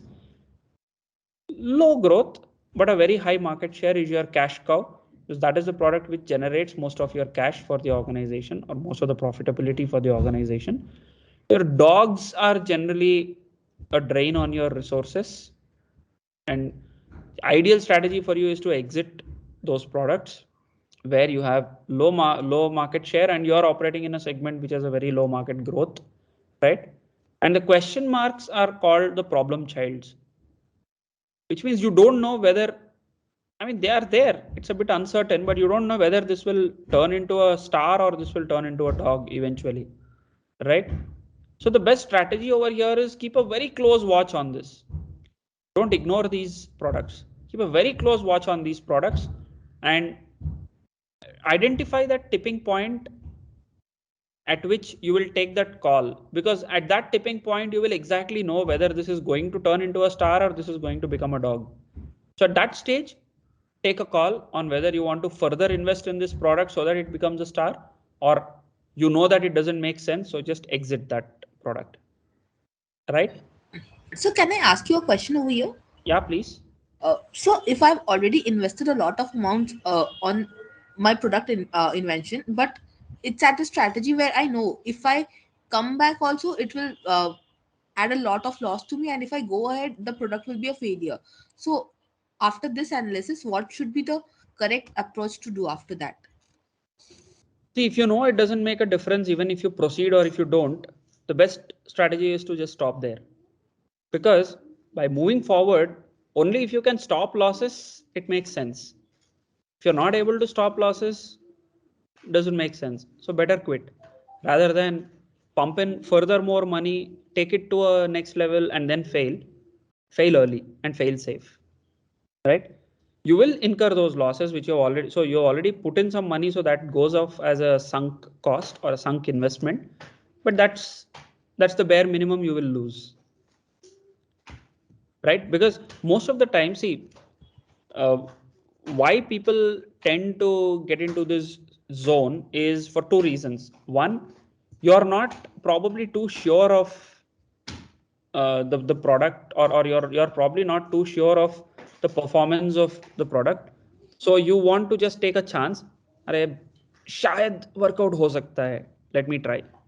Right? That's one scenario wherein you are unsure and therefore you want to say अरे ठीक है यार इतना पैसा लगा है तो चलो और थोड़ा let me invest a little more and see if it works. Right? The other most important piece in this problem child is most of the times what happens, people tend to go with the commitments they've made to the board or the shareholders, and people don't want to, unfortunately this happens a lot in India. Some parts of the globe, at least their culture itself is so evolved that they don't really, I mean failure is, it's taken as a part of the process. Right? In India, unfortunately, we don't accept failure so easily. So we don't want to fail and we don't want to accept that things have gone wrong. Right? So we want to keep feeding on the mistakes or feeding on the wrongdoings, hoping that putting in more effort into a mistake will convert it into a success, which doesn't happen. Right? So people don't want to accept failure, and that is the reason they also want to continue to keep funding their problem childs, and finally it reaches a point where everything has gone down the drain. Right? Hope that answers your question.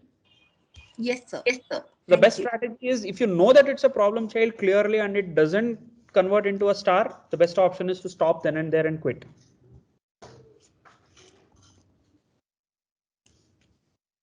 Okay, Yeah. sir. Any questions other than that? Sir, Sir, I Rashi have has raised her hand. Yeah. Yeah. yes, sir. So I think I've seen a couple of instances where a product is great, but still it's a drain on resources because it's not generating the profit that or it is making losses even though the product is great. Right. So even in that instance, I don't know if it's wise to exit sometimes. I just feel like why shouldn't a great product stay in the market? Okay. How do you define the greatness of a product? So it's just that recently I was looking at a case study where the I think Cadbury had to discontinue selling bites, this these packets of chocolate treats Yeah. in the market. Yeah. I remember it being a very loved product. So that's how I would define it, that customer satisfaction So is great. no. So greatness of a product is not determined by customer satisfaction alone, right? It's, so you can say it's a it's a most loved product. If it is good on customer satisfaction, you can say it's a most loved product or it's the most desired product in the market, right? A great product is what fulfills the needs of a customer and generates money for the organization, right? Maybe the customers are satisfied because you are selling it at 10 rupees, and at 10 rupees you're not making any profits for the organization. So suppose for the organization to make profits, if the minimum price at which you have to sell it is, let's say, 20 rupees, and so tomorrow you just increase the price of bytes from 10 to 20, will the customers still continue to patronize that product? No. If the answer is yes, then it's a great product. If the answer is no, it doesn't deserve to be called a great product. It's a good product. It's the most loved product by the customers, but it's not a great product because it's not generating money for the organization, right? So many times what happens is, if you are in a customer centric mindset, this is the trap that you will fall into, right? If you are in a stakeholder centric mindset, wherein you expect equitable distribution of value to all the stakeholders, then you will not fall into this trap. Hope that clarifies. Yes, sir. Thank you so much. Yeah. Right. Shall we move forward?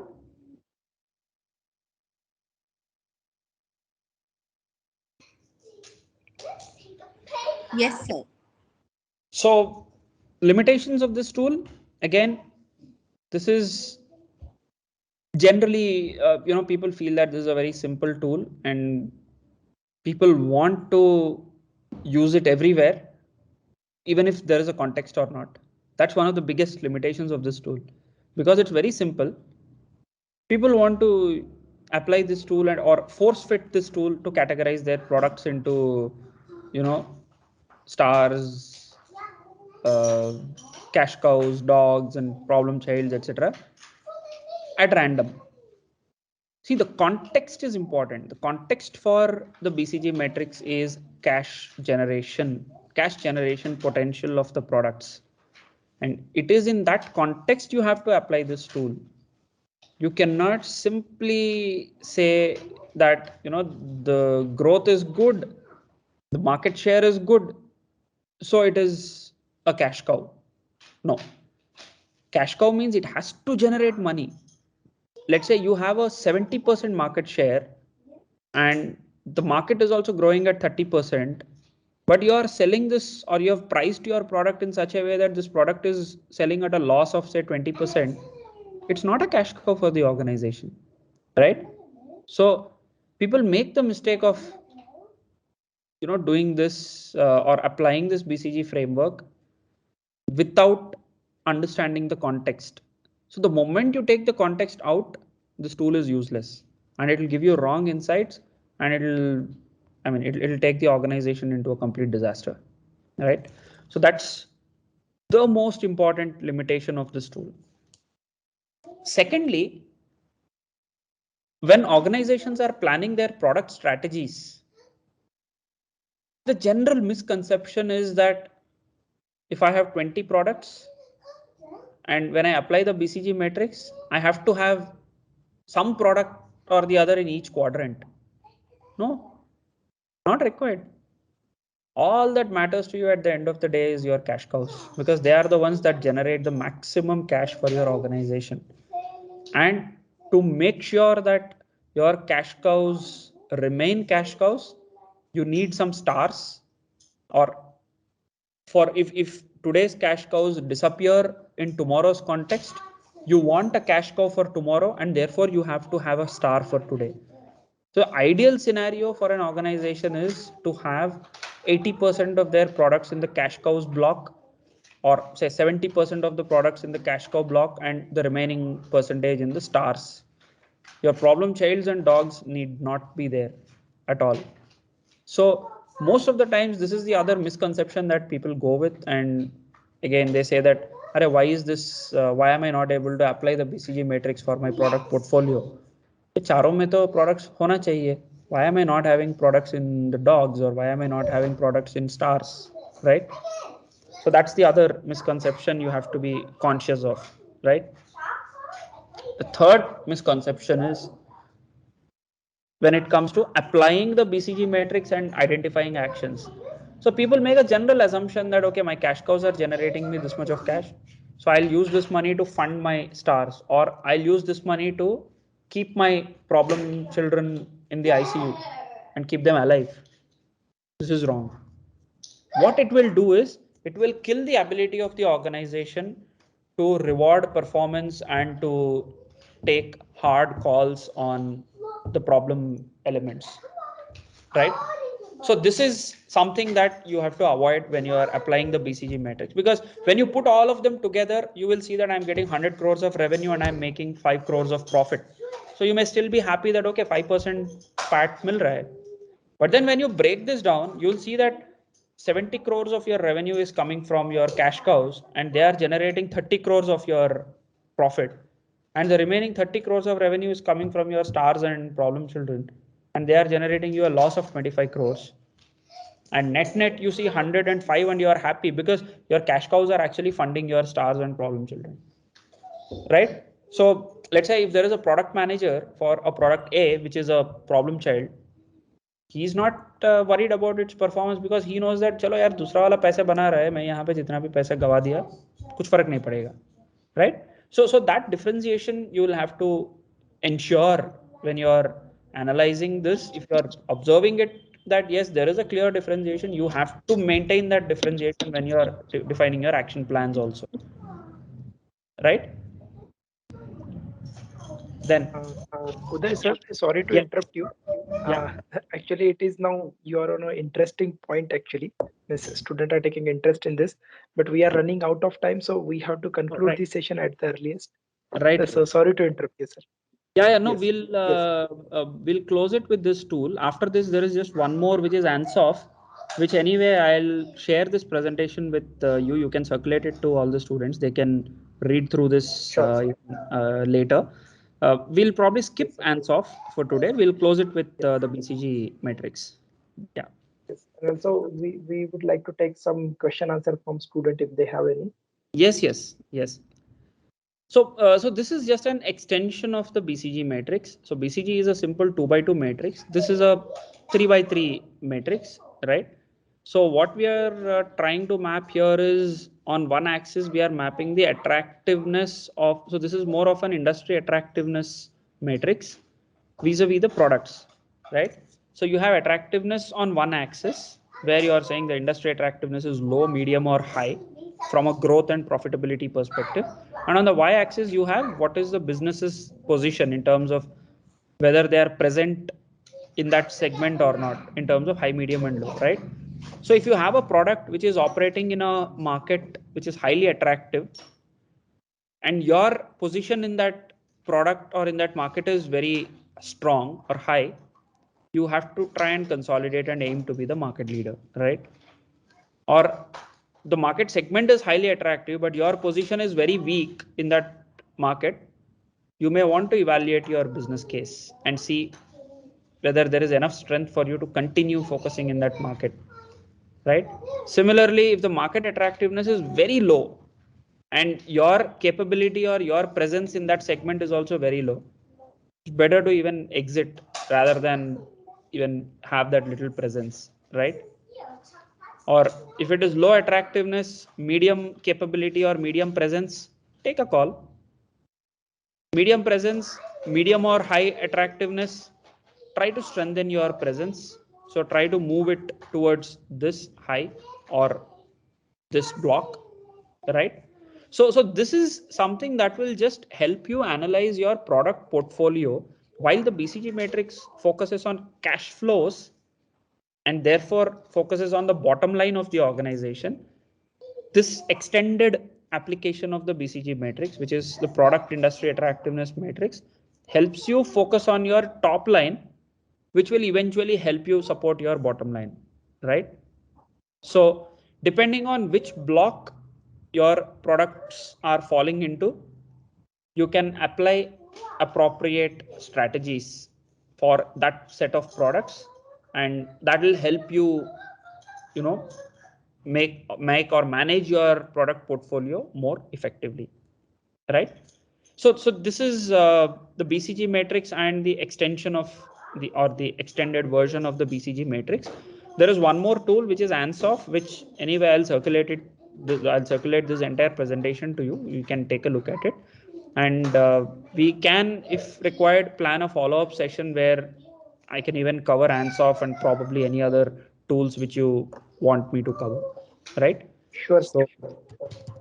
So I think with that, I am done from my side. If you have any questions or you want to have any clarifications, I mean, over to you guys.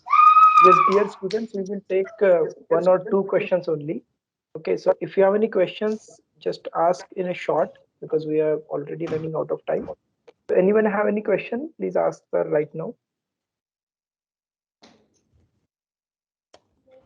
So if we take the example of Tesla, Tesla was almost at the verge of ending, but it was Elon Musk who decided to continue with the product. So, so it was not a thing that it could have continued, but he was very sure about his plan. So could you say, as per BCG matrix, if my question was if I am like planning to end it, so Tesla could also have ended it. Yeah. So this is so this is where I think, you know, like I said, your BCG matrix is not the right tool to be applied in isolation, right?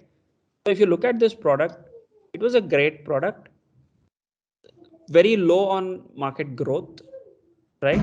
Because the market itself was not existent, or the market itself was very small. So obviously the market growth is very less, and because the product is not generating enough money, it is not profitable. But then when you look at the desired strategy of the business for the future, right, you are seeing that this market is growing by say 10x or 100x in the next 5 years, and you know that today the product is not even operating at a break even volume. You know what is your break even volume, right? So you know that your product is not operating in break even volume, and 5 years later when the market becomes 100x, your volume is say 10 times of your break even volume, and you know that you will make money when you hit that point. So this is basically the cost of staying in the ground. So it's like, you know, playing a test match. Your score is 0 runs from 50 balls, right? But then from the 51st ball you start hitting boundaries because you have stayed in the ground to make sure that you are present when the opportunity comes in, right? So the moment you start having, so just because you are 0 out of 50 doesn't mean that you are a bad player, right? Because you're not playing a 2020 or you're not playing a one day, you are playing a test match, and from 0 out of 50 you can actually go up to 100 out of 100 in the next 50 balls because you have those opportunities or because the environment is ready to propel that growth. So Tesla precisely fits into that strategy. They knew that for the product to, or for the market to get used to that product itself will take 10 years. So they launched the product 10 years ago. Whereas some of the other players who are launching the products today, they see that the market is ready and therefore they have begun today. So for their products to actually get mass acceptance in the market will probably take another 5 or 7 years. And by then Tesla would have made a bang for the buck, right? Thank you, sir. Thank you very much. And surely, sir, we would like to invite you physical session because really the topic is very interesting and means the things which you have covered in the tactical way. I cannot miss that when I ask you a question that is a pistol and talwar. So really, I will remember this. So, sir, thank you. And with this note, I would like to conclude this session because next session is in 2 minutes. So we will give 5 to 10 minutes of break to students. Yes. So Diksha, you can continue. Thank you so much, sir, for the wonderful and insightful session. It was really full of knowledge and liveliness. I'm sure students would have learned a lot from your experience and would have enjoyed the session to the core. Best wishes for your future ventures, sir. Hope to meet you again. Thank you so much, sir. On this note, I'll conclude the session. Thank you. I liked it. I liked interacting with you all, and sir, I'll forward this presentation also to you. You can Yes, circulate sir. it to all the students, and we'll Yes, definitely sir. plan to meet in person once things settle down. Yeah. Yes, sir. Yes, sir. Thank you so much, Most sir. Okay. welcome, sir. Thank you so much, Thank you, sir. pleasure. Thank you, Let's. sir. Yeah. Okay. Thank you. Thank you, Bye. sir. Take care, guys. Okay.